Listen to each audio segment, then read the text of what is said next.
Hi, you're watching Avenue X, where junkie on good storytelling shares her thoughts, knowledge, and occasional weird ideas on stories and how they're told. 罚罪 punishment is a 40-episode drama that's being aired on the platform 爱奇艺, directed by 天意义勇, written by 3 writers, 刘红艳, 丁亮成, 荀健. The drama is led by 黄景瑜, 杨佑宁, 盖月熙, 李幼斌. At this point in making this video, it has aired into its 20-number episode, and I've watched 18 episodes of this drama, so it's definitely a good place to talk about first impression already. If you have watched the 破冰行动, The Thunder, a couple of years ago, that started epically well and then crashed at the end. If you are one of those crash sufferers, my sincere condolences. Almost feels like it's sister drama, but we do hope this drama would end nicely, unlike The Thunder. But so far, I feel it's actually okay. They've done a pretty good job. I've enjoyed the 18 episodes. Not saying it's the greatest drama, but it's actually continuously watchable drama. I'll first give it a 1.5 gold mine rating at this point.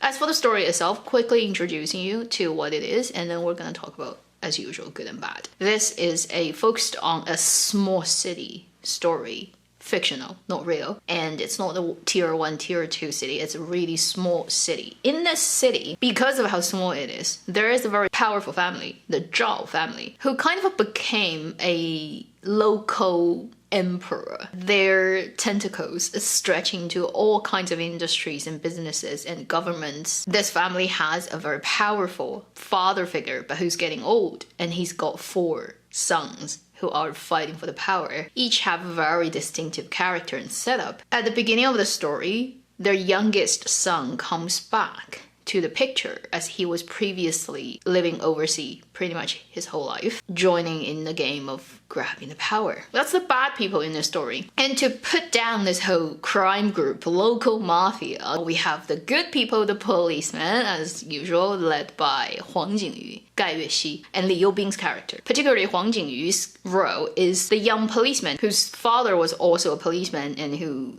died suspiciously, and he always suspected it had something to do with the Zhao family. The higher up level of government, provincial and even state level, are aware of this local group getting out of control, so they form a special team to investigate. Liu Bing plays the type of from top down, bigger boss policeman, getting into this local small city and trying to get Huang Jingyu's help, put him in a position in their investigative team, but in a very secretive way, and then, yeah, the good versus the bad. That's the setup of the story. So, let's talk about what's great about this drama and what's not so good. I'm just guessing, if you're an audience, how you would watch this drama. On the positive end, number 1, if you've watched 破冰行动 The Thunder, it's really like a sister story. Not just because it's the male lead being played by the same actor. The vibe and the fact that the bad guy is a small place's local boss who controls everything. Very similar setup. Style even is also very similar. If you like that drama, at least the better parts of it, then you probably will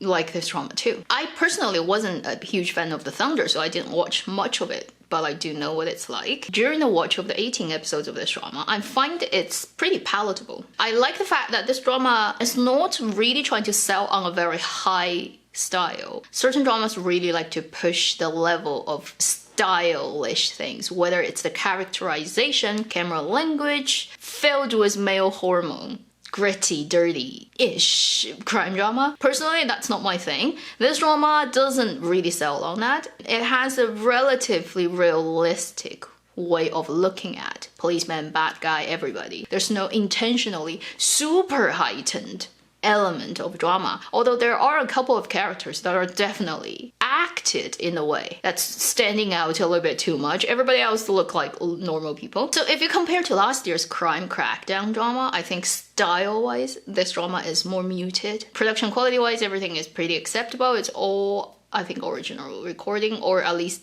actors dubbing themselves. The second thing about this drama is I like its portrayal of policemen, believe it or not, where they're not Superman. You often come across this type of drama where a very male lead comes in and he's Superman. He's super clever. He never gets hurt. He's never tired. Every time he needs something, something just shows up, and genius of solving crime. Thankfully, this drama doesn't have that kind of character. Even the male lead, supposedly a very good student at police academy, very experienced, and he's pretty good at doing what he does, but then he's not Superman. There wouldn't be a magical power or person who just comes in and solves his problem. He wouldn't be lucky. Every time he wants something, it just shows up. He's pretty much unlucky, and every time he runs into a dead end, go find another clue because this route is closed. And you see him running into all kinds of frustrations with his partner. And the portrayal of all the policemen in the police station are pretty unexciting, but probably more realistic than most of the crime dramas would give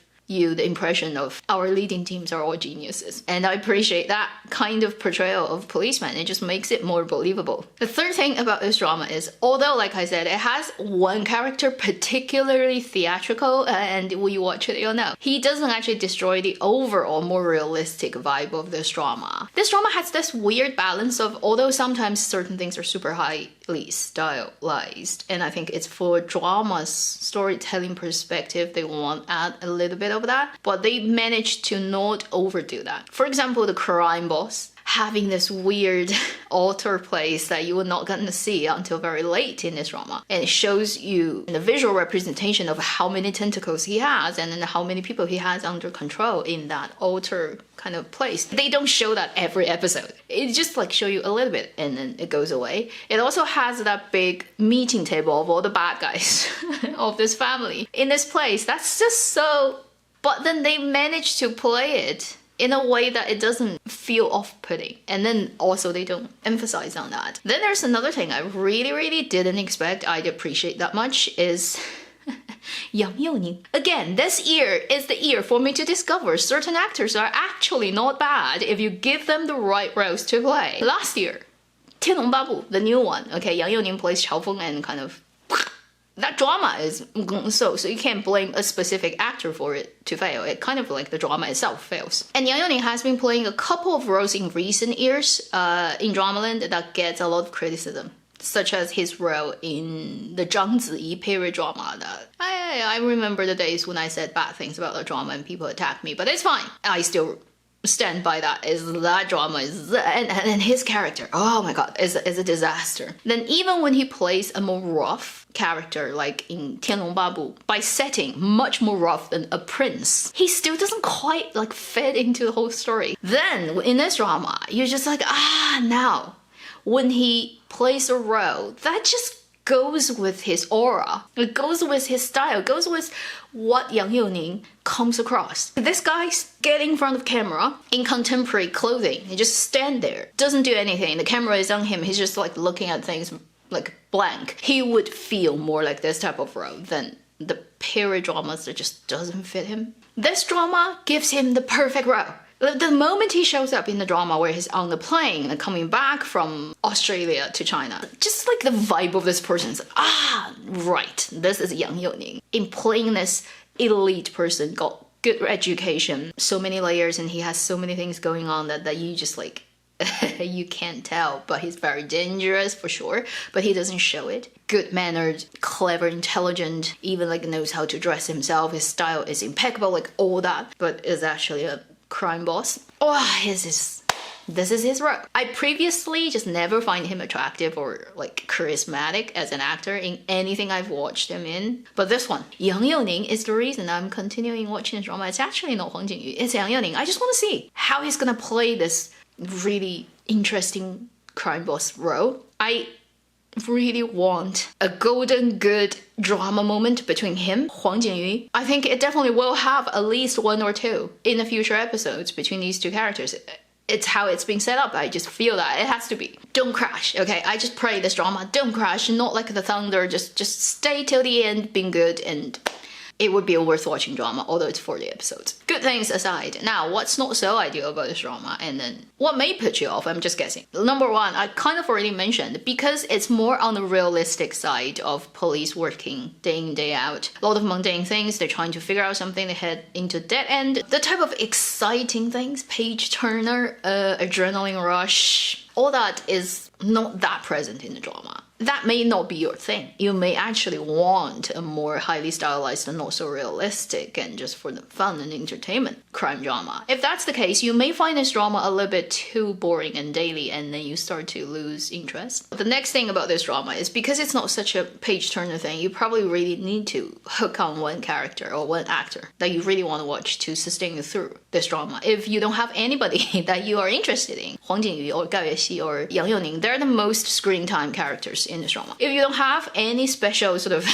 affinity to them, then you may drop out and you may not find this drama that exciting. And in terms of how close it is to reality, although this drama hasn't officially come out and claim we are doing this based on what? On internet, most people believe, okay, that this crime group people is based on a real crime group people some years ago that got dismantled. And then there was a documentary in China, police documentary about a couple of this type of crime group's history and how it got eventually destroyed. One of the episodes of that documentary features this family that surname is Huang, and it's in Hainan, so the island province at the south of China. Extremely similar to the setup of this drama's Zhao family. Honestly, if that's the case, then I see why they would want to portray the police in a more realistic light. More of a boring work every day, slowly progressing way instead of fireworks all the time. To conclude, the drama 罚罪 Punishment is a crime drama that, before I went in,